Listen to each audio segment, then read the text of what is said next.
bihanagurwe. Umva, Imana yarateguye ibihe byiza byo guhembura ishengero ryayo. Inzira ni imwe, mpemu yashyize ku mutima kukubwira, nuko abantu bihana ibyaha byabo bigahanagurwa, maze ibihe byo guhembuka bikabona ingene biza.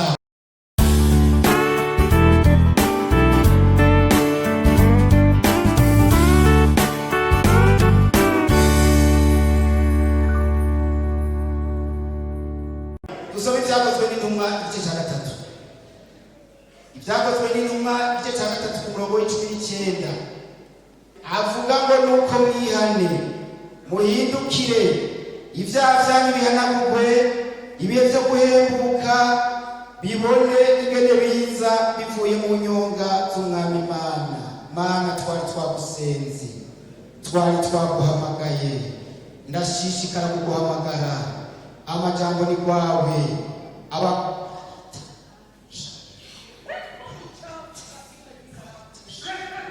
shengero ni kwawe, uracafise ivyo ushobora kuriha, nanje ukoresha uzobukoze mu izina rya Yesu, amen. Abigishwa bahejeje kuzura mpemu yera, ibikorwa vya mpemu bica birabandanya. Isaha 9 Petero na Yohana bagiye kwinjira mu rusengero. Hari kirema, umuntu bari yavutse amugaye, hanyuma ngo akazi kibo kwa gusengerereza abinjira mu rusengero. Abona Petero na Yohana ati narose, kuko birashoboka murabizi ko abakozi b'Imana bambara neza, ati ibyo ari byo byose kuko bariko mu bwiza bw'Imana, ati mu mufuko hari ikiriyo ndaza kuronka. Nyarukije Petero ati ifeza n'izahabu tuzigako ntazo dufise, ariko hari icyo ufise, ni izina rya Yesu w'Umunyanazareti. Irande haguruka, acarahaguruka. Abantu baca barashobaduka, kuko yaramaze imyaka myinshi abanyi baraza bakoranira ngaho kuraba ibibaye. Petero ngo aca afata ijambo asigurira abantu ibibaye, arabivuga ati ibintu byakozwe na wa wundi mwabamba. Hagera igihe biba barazazanirwa, bati ibintu twobironka gute, ibintu bidudubiza nk'ibi twobironka gute, aya mazi yoboneka gute, ubushobozi bwoboneka gute? Petero ati inzira niyo, nuko mwihane muhindukire ibyaha byanyu bihanagurwe, kugira ngo ibihe byo guhembuka bibone ingene biza bivuye mu nyonga z'Imana. Fisiri ijambo mpemu ashize mu mutima, kubwira abagabo bari hano, kubwira abapfasoni bari hano, mugwaruka inkumi n'imisore, ngo mwihane ibyaha byanyu bigire bihanagurwe. Haracari ibyaha bitarahanagurwa, biracariho. Numva mwema nzobera kukubwira ngo ntibihanagurwa n'indirimbo nyinshi, ntibihanagurwa nuko bari bisiga mu masengesho, ntibihanagurwa nuko wakora ukabivuga ugatanga byinshi ukamenyekana. Bihanagurwa no kwihana ukavyatura, ngo mwihane ibyaha byanyu bihanagurwe. Umva, Imana yarateguye ibihe byiza byo guhembura ishengero ryayo. Inzira ni imwe, mpemu yashyize ku mutima kukubwira, nuko abantu bihana ibyaha byabo bigahanagurwa, maze ibihe byo guhembuka bikabona ingene biza. Urabizi ingene ubayeho, urabizi kwera ukikorasi kera muri wewe, urabizi ko ijambo uryumva ari ukujya mu rusengero, urabizi ko warawewe ko byaraheze, hari ukuntu ubayeho kukugambatara. Umva ubugombe bw'Imana kuri wewe, umva ubugombe bw'Imana kuri wewe, umva ubugombe bw'Imana buvuga ngo uhembuke, bikunde nawe uhembura abantu. Niki kigote, niki kimara yateguye muri iri joro, mwari mwihanye, mwari mwaci, ariko ndumva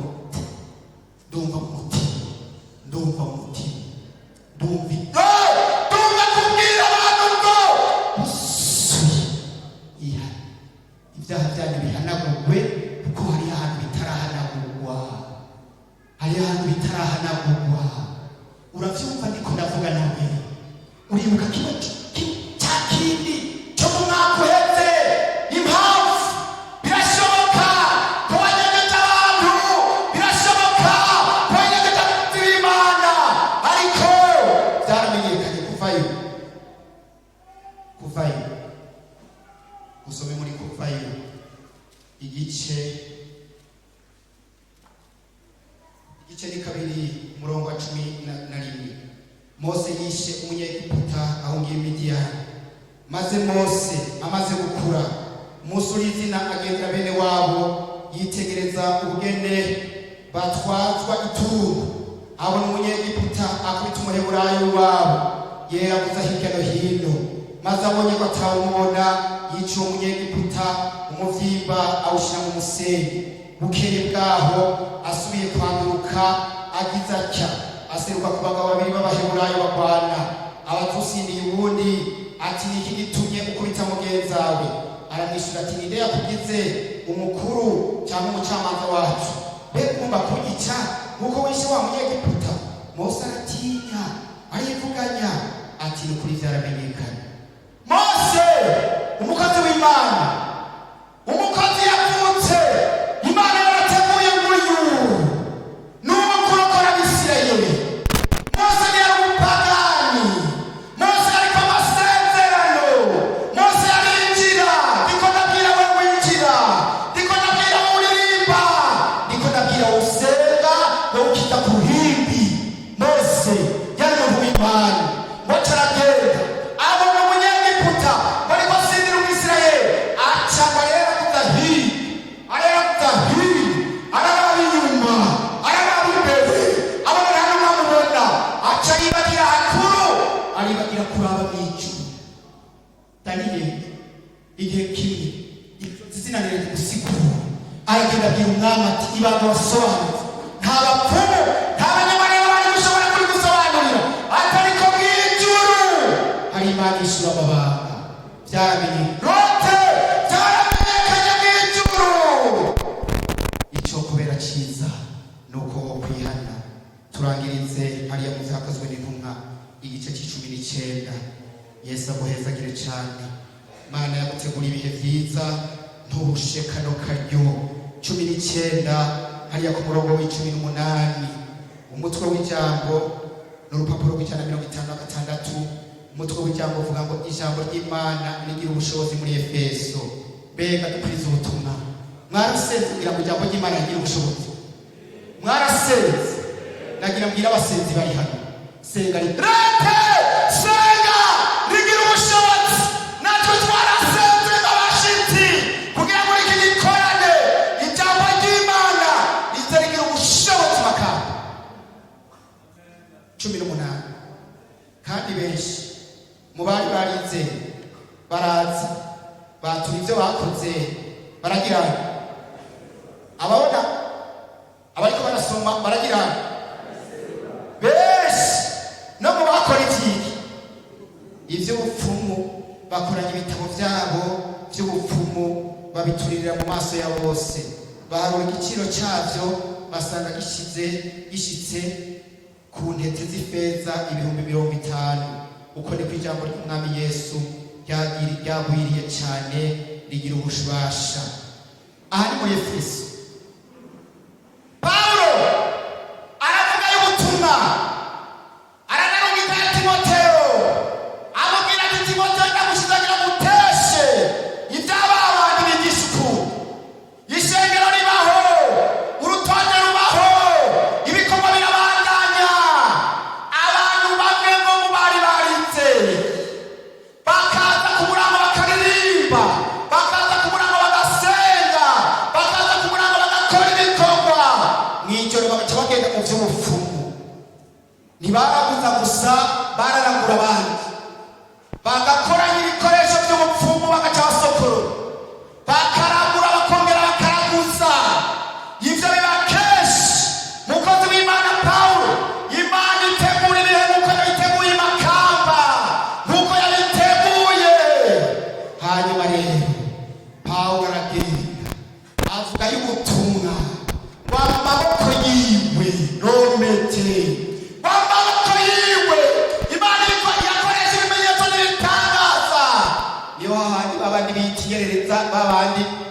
zangererezi ngo zagenda kuvuga ngo mu izina rya Yesu mwe Pawulo avuga abadayimoni bati Pawulo turamuzi na Yesu turamuzi mwe muri bande ngo zirabatabagura zimaze kubatabagura bimenyekana mu gisagara hose iyo nkuru iramama imaze kwamamara abantu bacu baratinya bamaze gutinya ndakwifuriza gutinya uno munsi ndakwifuriza gutinya udatinya jewe udatinya abakozi muba utinya kubonye cyane utinya yagutegura ibihe byiza byo guhemuka yakizanye imbabazi biracyakunda ariko twumvise ngo hari umurongo ntarengwa biracyakunda ejo sinzi mu kwezi kuza sinzi ariko no munsi Imana yazanye imbabazi hanyuma abantu bamaze gutinya abakozi b'Imana baraho baza babona ubuyobe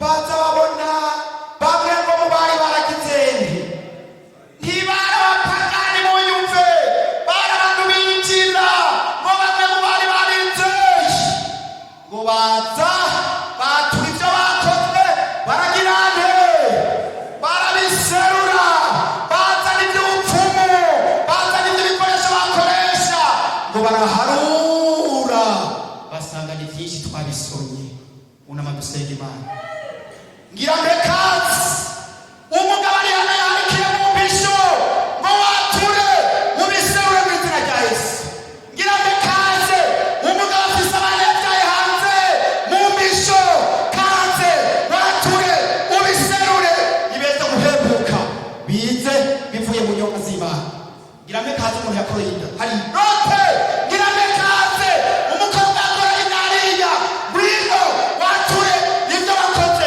mubiserure ngira mbekaze umurotsi nawe watubizanye kaze wature ibyo wakoze ugirene mubiserure mu izina rya Yesu mu izina rya Yesu mu izina rya Yesu ngira mbekaze umudamu ngira mbekaze umukenyezi yagushizeho umuvyarire ijuru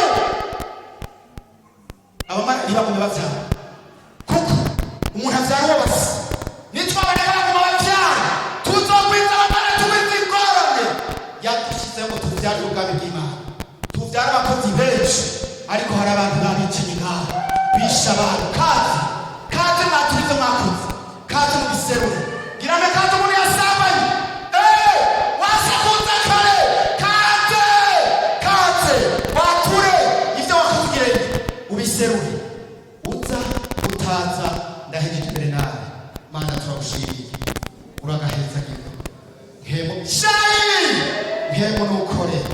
nkemo nukore cyubahiro kibi cyawe Mana uri Imana kandi uri Imana nzima icyubahiro kibi cyawe ushishikare korera muri ishengero ushishikare kubana natwe mu izina rya Yesu Munyanazareti amen Yesu baheza gito